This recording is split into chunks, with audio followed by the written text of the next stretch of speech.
Welcome to BaldHeaded Metal, guys. My name is Joseph. Today, I got a special guest with me here today from Allenkey, a band coming out of Brazil.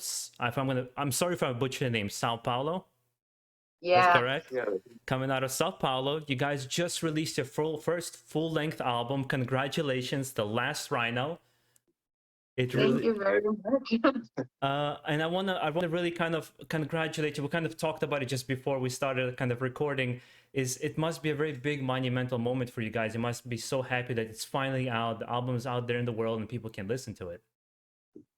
Yeah, it's been amazing these last few days to see how people reacting to our album and to our songs that we spent last actually 4 years almost recording it. So it's been nice. But putting all the songs together, right? Writing all the material. Yeah, yes. And I and changing studios too. We did have a lot of issues with, the studios we chose to record it, and then in the beginning the whole band left, and then just to me and Victor, and then we find Pedro and Felipe and William, so it was a bit harsh. well, I'm sure the whole COVID situation also had a big effect on the band as well, right? Yeah. Yeah. Yes. Yeah. It seems like I've got to interview a couple of bands already, and everybody says the same thing. Either for some bands, it was more comfortable. It's like, hey, we can't tour. At the very least, we can write some music. We can get things together. For other people, they couldn't even write music because their countries wouldn't even allow them to record together in one room. It's like it's affecting everybody in a very different way, right? Yeah. Yes, of course. And we all, Thankfully, we already have all of our songs ready, so we just couldn't, make some gigs, and yeah. yeah. And actually, I was gonna ask, what is the origin of the name Allenkey? I was trying to kind of find some origin of where it came from, how you guys came up with the band's name. Um, that one kind of was already decided before we joined. Yeah, actually, we made a reunion some years ago to talk about our name, and then one guy just suggested the name Ellen Key, and we just liked it, and yeah, we don't have like a really amazing story behind Yeah. it. But it's good. It's just you guys kind of came together, and the energy kind of produced the name. Yeah, Yes. I know from what I saw, you guys had because you were under a different name before that. It was, I think, no. no Oh, sense. no. Yeah. Yeah. And you kind of changed it up. And what I was also gonna say is I saw this kind of either infatuation or kind of fascination with rhinos. And I saw a little glimpse of you explaining it, but I also would love our viewers to kind of see what is the fascination with the rhinos and why that particular animal. It's like a very big symbol you see throughout your covers for different singles, in your album cover, of course, and the name of the songs. Um, the rhino was an animal we chose to be our mascot, kinda. It's an animal that represents strength, and we use it kind of metaphorically in the song. The song "Last Rhino" is about having anxiety issues, panic attacks. There's some stuff like that. Yeah, Kind but the pet itself, I guess it is because of its strength, just like Victor said. But it is an animal that is, he's protect his family, and it's really gentle and loved. But in the same time, it is a very aggressive animal, and I guess that it just, um, say about our song. So we do have this really heavy side, but we also do have a really soft one. We are really kind and gentle. that is something I've noticed from the couple songs I've heard from you guys as I was listening through the album. Is this both? You have a side to you that is aggressive, very energetic, very loud, very kind of into it, which I would say when I would always think about a Brazilian heavy metal band, it was what I would always picture, whether it be the couple bands I know is, if I again butcher the names, Crisium, Sepultura, Violator. I've got to discover Yeah. you guys. I know Latin America in general, South America, it's huge metal fans. And almost see you guys using the Rhino almost like Eddie from Iron Maiden, or the Rattlehead from Megadeth. It's like, yeah, it's like you said, your mascot, the representation for your band. That's Nice. the idea initially. It's our pet. That's awesome. And also another one is something I've kind of noticed. I know you mentioned a couple of inspirations for you. Is that, you know, I myself kind of seen some traditional metal in there. I've noticed some power thrash metal sound, but infused with the more modern metal bands. Some of the bands that you've mentioned were like Linkin Park, Evanescence, Metallica, Pantera. But has the Brazilian metal scene or traditional folk Brazilian music has affected the way you write songs, or maybe the way you been an inspiration to your band at all? I guess not. Actually, here we consider ourselves not a metal band, but a hard rock band, Hard even rock. though it's too heavy to be hard rock and too, you know, soft to be. But it doesn't exist the genre hard and heavy. So you know, but here in Brazil we do have the extreme. So we do have extreme metal sound, and we do have, you know, pop or MPB, and you know. So we do have some Brazilian things that we put, like some drums, the chords, the way it was played. But in general, I guess that we don't have a band that we inspired to. But we do have a lot of bands here that we really do like very much, like Nervosa, Sepultura, Far From Alaska, that is a band from Bahia. And you know, yeah. We do love them, but we didn't, you know, inspiring them. I think I know what you're talking about. Yeah, especially a lot of times when I talk to somebody about anything hard rock or heavy metal, and they always say some of the AC/DC. You know, and AC/DC is a big inspiration for heavy metal, but they're not quite heavy metal. They're the hard rock sound, and I think I think you tread the line very finely and very nicely of doing kind of a little bit of both, and kind of setting your own rules and doing your own thing.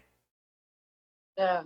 We would love to do songs that were meant to everyone, you know. So we are not a band, not right now, I don't know in the future, but we're not a band now that it's going to be, you know, just punch in the faces song and, you know, hitting heads on the wall.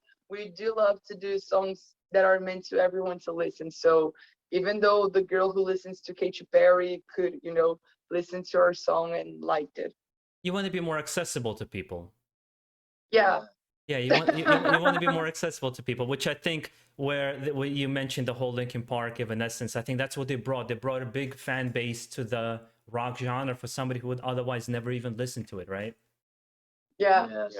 We have our ballads songs Balance. and love songs. Yeah. Well, I mean, you know what is? I think it's one stupid stereotype of heavy metal is that you can't do love songs or you can't do stuff like that. I don't see why not. You should be able to tread whatever you want and do whatever the hell you want. There shouldn't be any rules to how do you do things. Yeah, Yeah. that's kind of what we do. We write music that we feel is right to us, you know, not just trying to be a specific genre or anything. That's If it's good. different but feels right, we do it. Well, I also noticed in the back you have a Kiss poster, so I'm already a big fan.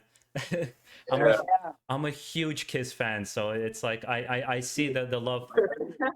Ace Frehley. Yes, Tattoo. I've seen Ace Frehley one time, maybe like 6-7 years ago, and I was Nice. absolutely blown away. Like I didn't expect to like it as much as I did, as much as I love his music. He still played very well and sang very well. It was really awesome. Yeah, Ace is amazing. Kiss. Pedro has houses. It is made by Kiss. Yeah, man. I love stuff of Kiss, you know. Well, that's a great inspiration, Kiss. I know there's two camps, people who really love them, people who don't. I think it's a great band. They stand the test of time, and I think it's a great inspiration to pull from in general, I think. One of the most important bands in the history of rock and roll, you know. I agree. I agree. And how awesome was it to hear Tarja from Nightwish kind of give you praise? I got to see the video as well. She was like praising the energy and kind of the way you approach the music. How awesome was that just to hear from her as well? Oh boy, I cried a lot. We do have a sofa here, and I remember that 2 days before it, Pedro just said to me, "Oh, you don't know who's going to judge us. And I was like, who's going to judge us? And he said like, Taria. And I started crying because I thought that we are not going to win it at all. And then when she, she said our name first because we won it, we just, cried a lot. Was amazing. Yeah, that must have been the biggest affirmation that you would hear from anybody. It's like you hear this icon, right? From Nightwish. I've actually never been like, I've always known of Nightwish, but I've discovered them only on this channel by somebody requesting me to react to Nightwish.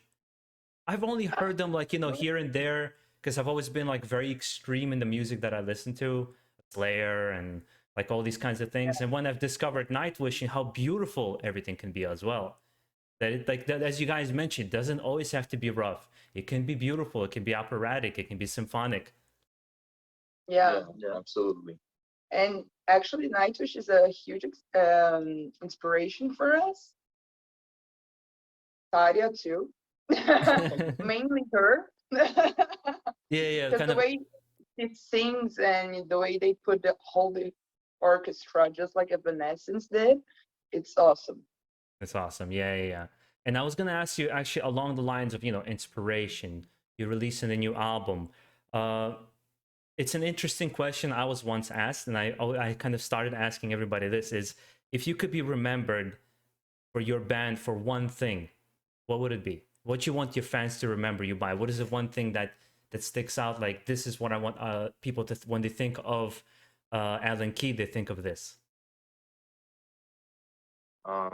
Having a true sound, and by true I don't mean true metal, just true to us. Authentic, no, yeah. That So, when like I when said, when you that's listen to what- allenkey, you'll be like, these guys are doing what they love. Yeah, Yeah. absolutely. And we truly do, we don't put anything on our song or even on our, style. That it was a question that came on this week, but we are truly ourselves when we're playing and when we're, making the songs. So we just put what we feel. We dress the way we feel. And we go and do it. That's, I think, is the best way to go about it. I've heard some. I was watching an interview of a heavy metal band, and the guy said, he's like, it's like, I'd rather have somebody not like the way I dress or not like the song than have no opinion at all. Yeah. Yeah. He's like, I'd rather. It's like, and if you put your genuine self out there, the people who like it and gravitate towards it, they're gonna love you wholeheartedly for who you are, and that's even more important than trying to make yourself the thing that everybody's gonna gravitate toward. Yeah. We just want to have fun, I guess that's we just want to have fun doing our songs. Yes. And I've seen how you guys are all like multi-talented, multi-instrument, multi-everything. I was like very impressed. As I was like, oh my god, they can play everything, they can do everything. That's that must help really. I would say probably helps a lot when it comes to songwriting as well, right? You all can kind of come together to write these songs. Yeah. Yeah, we have a lot of what should I say, different ways of approaching songwriting. There's some songs you can tell are kind of guitar driven. There are other songs that are piano driven, just voice and acoustic, stuff like that. That's you just can see the difference in the songs, Yeah. of how they were written. How they were written. And I gotta give you props, guys. You guys have some kick-ass music videos. Thank you so much. I would have to say one of my problems with most hard rock, most heavy metal is the music videos are kind of, they're okay. It's like it's a guy hanging out in a shed and recording, which is cool, once in a while to hear, or it'll be a live session, which is nice. But a lot of it is like they'll put a bunch of computer graphics and CG, or it'll be a lyric video. Whereas I think every music video is like, I think it was I'm trying to remember which one. I think it was Last Rhino. Last Rhino had its own feel. Then you had like this Mad Max feel to a music video. They're all they showed different sides of you, I think, and they showed I mean, just nice music videos overall. I like a nice visual image to whatever I'm listening to. Yes, thank you. Thanks so much. And what I was also gonna say, I know probably due to COVID, you probably are not touring yet, but is there anything coming up that your fans could look forward to? I'm assuming that you're probably just touring in South America as of now, or you're going internationally as well, or? We would love to, but unfortunately, because of COVID's, in Brazil situation, we can't leave like with the band to do a tour now. But we are looking forward to do some great shows here. And yeah, we already did two, both on the radio, and it was awesome. And we don't have like any date yet, but we're gonna to do a lot of them this year. And my wife is actually, she's from Colombia, and Hi. when I told her I was going to be doing an interview of a band from Brazil, she's like, you don't know how big fans, how fanatical fans are of hard rock, heavy metal, and everything like that in South America in general. Yeah. Like, Yeah. it's like they're absolutely insane fans. Like they'll come out, they'll wait for weeks. She'll tell me when Iron Maiden came to Colombia, people were sleeping outside in tents from different countries from all South America just to see Iron Maiden for the first time. And he was explaining to me how big of a deal it was. Yeah, it is. People here are insane about, songs and people who are coming from outside. I remember when Justin Bieber came in, and I remember because it was particular to, how people are, but I remember that it was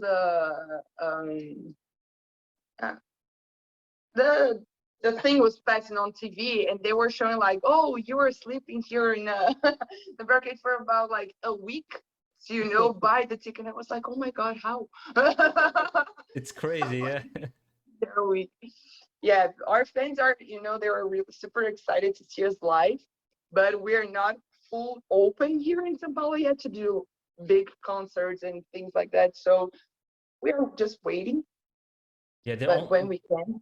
they only started concerts here just maybe last month in New York City. Like I got to see Megadeth and the Lamb of God, and even then it was like, masks separated. It was a different feeling. It's not the same where you could literally hugging each other, going crazy to the music. Yeah. And then I was also gonna say, it's like, is there anything that you want to tell I don't know, I'm sure that maybe some people have asked you this before, but anything you want to tell your fans, any message you want to tell them, I want to kind of also to open the platform to kind of let you guys say something that you can speak out to your fans as well. Listen to your album, The Last Rhino, all the streaming platform, and we will release a lot of music videos in this year, and we're working for shows, for gigs too. And just follow us, subscribe on our channel. We are working a lot of stuffs for you guys. Yeah, we do have a lot of surprises for you all. So, like Pedro said, we are going to have more music videos on this year, and they are going to be super creative and super awesome. And I hope that we can count with you, to listen to our song and pass forward to it. And next year, new year, new bands, new songs, Shows. By the way, do you guys come up with ideas for the music videos yourself, or Yeah, you do, right? I had a feeling for it because it's like it's very connected to the music. I would say there's times where you will listen to some music videos where I don't know if you ever heard of Behemoth. They're also very connected. The visual imagery very much matches what's going on. And there's certain bands where it's like, an outside director came in who doesn't fully feel what's going on in the music, and you see that disconnection. And it was kind of apparent with your music that you heard there. For me, it kind of the last Rhino especially, I would have to say, out of the songs I heard, it really struck with me because Karina, I really enjoyed your energy. I mean, all you guys were into it, but you're like, there's like in every music video, it's like I can see how people are really gonna get into like just the energy of the band and really kind of going full 120%. Thank you very much. Yeah, we'd like to come up with all of our ideas because, you know, it's our project. No one's going to know it better than us. So that is true. our songs, our style, the color palette. Make it so original, you know. Yeah. And it's kind of becomes the identity of your band, who you guys are. Yeah. Yeah. I'm really happy for you guys. You know what it is? It's whether on my channel, whenever I do reactions or reviews, whether I like it, whether I dislike it, it never mattered. There's I always have this like this feeling inside. It's like I'm just so happy for somebody to be able to do their thing and do the thing that they love, because so little of us out there actually get to do the things that we love. And yeah, we're very lucky. And I would always, what I wanted to say, like with the way I kind of want to kind of close this whole thing out and kind of say to you, kind of a wish. I'm Russian and Middle Eastern. We love giving toasts. So I guess my toast, I wish I had some alcohol. My toast for you guys and my wish for you guys is that only success. Let this be like the smallest step where you just explode from your end, because I'm happy. And like the couple times I got to do interviews and I got to see people, I'm just happy to see people succeed and do the things they like. So I wish you guys just the absolute best. Thank you very much. Привет for you. Thank you. You're already speaking Russian, and you're English, by the way. I mean, look, I know people outside the United States think that nobody speaks English, period, anywhere else. But I know I know otherwise. And your English, it's like it's really good. I know everybody has all this concern. I interviewed a guy from Greece, from this band called Ethereum, and the whole time he was apologizing. I'm sorry, my English is not perfect. I'm like, your English is perfect. Like people here in this country for 10 years don't speak it as well. Nice. Thank you very, very much. Thank you guys once again. It's really nice talking to you too, and we do appreciate the review you did, because you said a lot of cool stuff that we are going to pass, you know, to our next album and our next song. So it was really nice to see it. Thank you. And I want to make sure I leave all the links for you guys down below. I'll make sure I leave it in the video, a link to your album, a link to your site and everything like that, so people can come and check you out. And hopefully we get to reconnect on the next album. Of course, Yes. and maybe in person, because you know, next year we don't know. Maybe the front door is open. That would be even better. That would be even better. Brazil is a country to this day. It's one of my top lists of where I would like to go and visit. Because I think, generally speaking, South America in general has a lot of history, but Brazil has a lot of history. It has a lot of music history. It has a lot of things to see. And I would very much love to come out and see the country as well. Yeah, you'll be really welcome here. And you can count us to, you know, show the city. Perfect. Perfect, guys. Thank you very much. Thank you Thanks very so much. much. Bye. Have a nice Bye. day. Take care. Bye bye.